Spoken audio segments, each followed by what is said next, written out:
Olá pessoal, essa é a breve apresentação do jogo de tabuleiro Noite Sem Fim, idealizado por Alan Gonçalves, Caio Moraes e Sandro Moraes.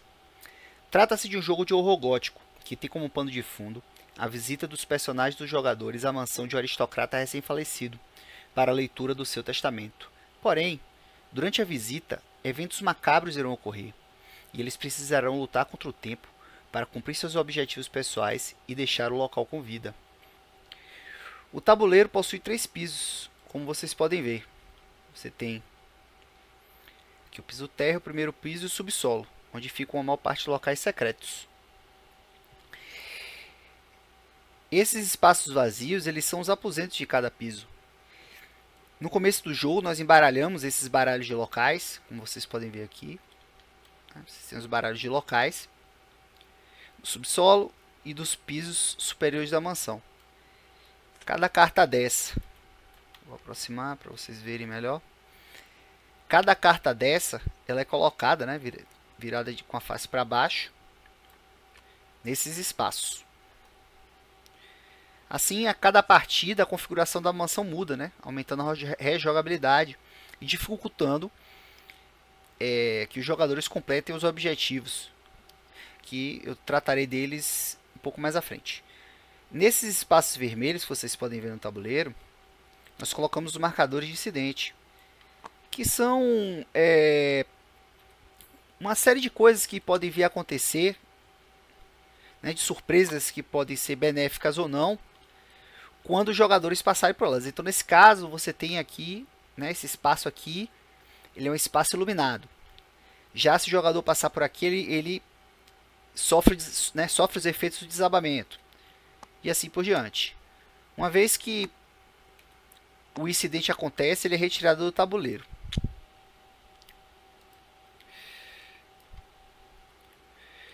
Os jogadores, eles têm 6 protagonistas à sua disposição. Né?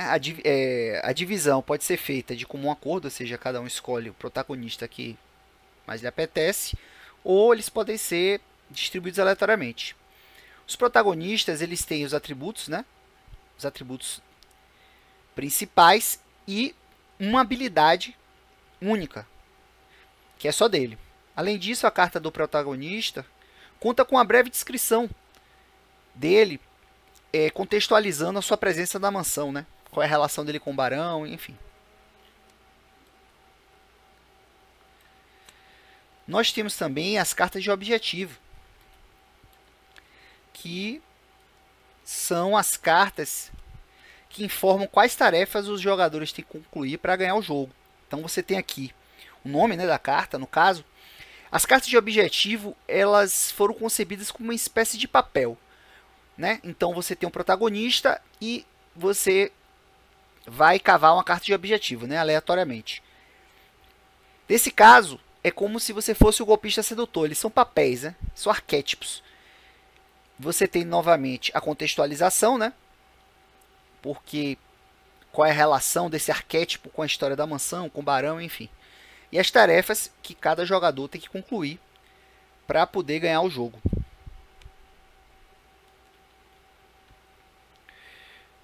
Nós temos também as cartas de conquista, que são tarefas menores que os jogadores podem concluir ao longo da partida, e eles recebem uma série de benefícios descritos no manual. Então, nesse caso, entre na sala do cofre. Então, o jogador tem que entrar na sala do cofre e entrar nele. À medida que ele conseguir completar essa conquista, ele tem os benefícios, né? Ele tem uma série de benefícios que ele pode escolher, que vai facilitar a vitória no jogo. Mas a gente concebeu o Noite Sem Fim também para ser um jogo rápido. Então, os objetivos principais, eles podem ser muito lentos, podem levar uma partida de várias horas. Então, a gente imaginou que as conquistas, elas podem servir para as partidas rápidas. Existe um outro método de jogo, né, um outro modo de jogo, no qual basta os jogadores concluírem um número de conquistas acordados previamente entre eles, 1, 2, e assim as partidas, elas costumam ser mais ligeiras, usando as conquistas.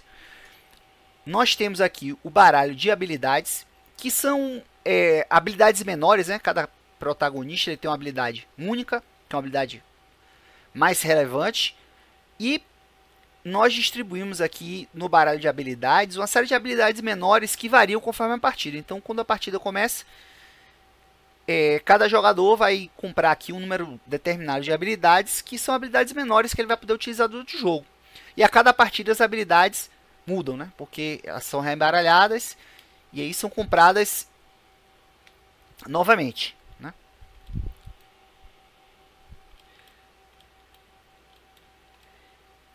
Aqui nós temos o baralho de itens. Os itens, eles são essenciais para a vitória no jogo. Eles tanto podem servir para descobrir locais da mansão. Aqui vocês estão vendo que tem dinheiro, porque tem um sistema de suborno no jogo, então você pode usar o dinheiro, os itens valiosos, para tanto conseguir os favores de outros personagens, né, dos coadjuvantes, dos antagonistas que vão surgir, como para tomar itens, por exemplo, da mão dos outros jogadores. E você tem itens únicos que muitas vezes estão envolvidos nos objetivos principais. Então são cartas extremamente relevantes.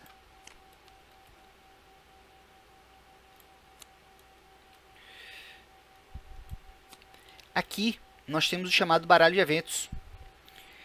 E esses eventos são os acontecimentos que vão ocorrer à medida que a mansão é explorada. E também eles têm dentro desse baralho estão os coadjuvantes e os antagonistas que os jogadores podem encontrar enquanto estão explorando a mansão. Então eu vou mostrar aqui uma carta de... Aqui, essa é uma carta de antagonista. Você tem aqui outra carta de antagonista. Você tem eventos que podem acontecer. Então, uma série de cartas aqui. Aqui é uma disputa, um evento momentâneo que os jogadores disputam entre si, né? Então você tem uma série de coisas que podem acontecer à medida que a mansão é explorada. Você pode encontrar esses antagonistas, há coadjuvantes também, que podem ser aliados dos jogadores. Aí, opcionalmente, se os jogadores quiserem, nós temos uns eventos cooperativos, que podem ser incluídos no jogo ou não. E são eventos que, quando eles saem, eles obrigam que os jogadores cooperem para evitar que todos percam. Então, nesse caso aí, colapso na caldeira. Eles têm que realizar algumas tarefas para evitar que a caldeira da mansão exploda. Se eles deixarem a caldeira explodir, todos perdem. Então, isso torna o jogo um pouco mais difícil, mas é opcional. Se os jogadores desejarem, eles podem utilizar essas cartas. Nós temos também, vocês podem ver aqui, uma série de tokens para marcar quais os antagonistas, os coadjuvantes que já apareceram na partida. Então, se aquela carta de Carmila Vampira fosse comprada, eu já chegava aqui e marcava, né, com o token. Nós temos também uma série de tokens para sinalizar situações, como por exemplo, o token do incêndio e inundação, para marcar que o local está pegando fogo, está inundado. Os tokens de pista, que são uma forma genérica de ganhar, é uma condição genérica de vitória. Muitas cartas, como os antagonistas, os itens, alguns aposentos, eles fornecem pistas. Você tem a opção de ficar com pistas. Se você completar o determinado de pistas, se você conseguir juntar o determinado de pistas, é como se você desvendasse o segredo da mansão e você ganharia o jogo sem precisar completar o seu objetivo. Você tem aqui marcadores de escuridão, marcadores de tranca, né, para dizer que quais portas da mansão estão trancadas, quais não estão. Você tem aqui os tokens para marcar o dano sofrido, né? Sofrido pelos coadjuvantes, pelos antagonistas. Você tem um dado de encontro, que é um dado bastante relevante, porque a cada turno depois do primeiro, o jogador precisa rolar esse dado.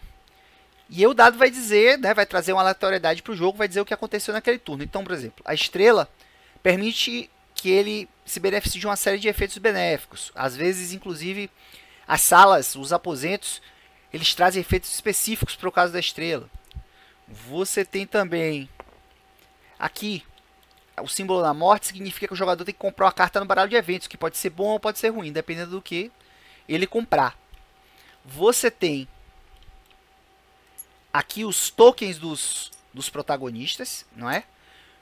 Aqui as peças dos protagonistas. Você tem esses pequenos tokens que eles servem para marcar os locais onde foram deixados itens ou armadilhas. Você pode deixar itens ou armadilhas em determinadas salas, né? E esses tokens servem para marcar isso.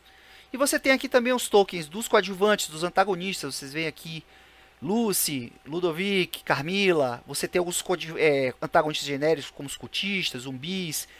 E alguns coadjuvantes de alguns antagonistas mais importantes, né? Esses dois aqui estão relacionados a eventos cooperativos.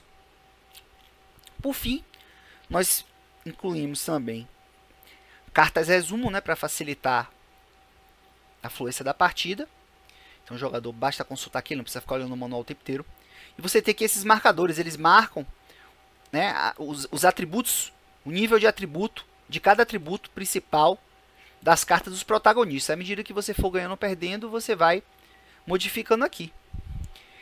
E essas são os elementos básicos, as regras básicas, o mínimo, para você começar uma partida de Noite Sem Fim. Espero que vocês tenham gostado e até a próxima.